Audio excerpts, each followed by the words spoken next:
Hello, let me show you how you can install GCam on this Samsung Galaxy A57.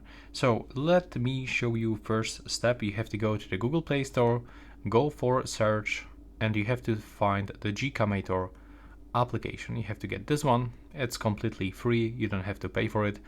And now, if you are watching this video like few months after it was recorded, then there's a big chance that here you can find the compatible port. I'm gonna request GCam for you, maybe in the few next months it will be already available.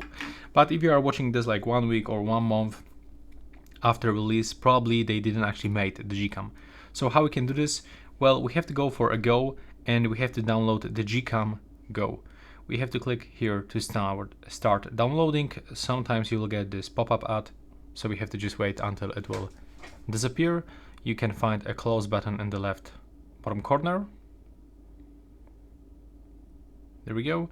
And now you will be redirected into this website. You will have to download this APK file, and when downloaded you will have to just simply go for the downloads and simply install it. Make sure that before you're gonna do this, you will have to enable installation apps from unknown sources, and also that you are gonna turn off auto blocker. Next, you can find it just here in your application drawer in the screen, and we can actually find the GCamator over here. But of course you have to remember that it's only a Go version, so it's not that advanced and that good like the normal version, but this is some kind of the workaround for that.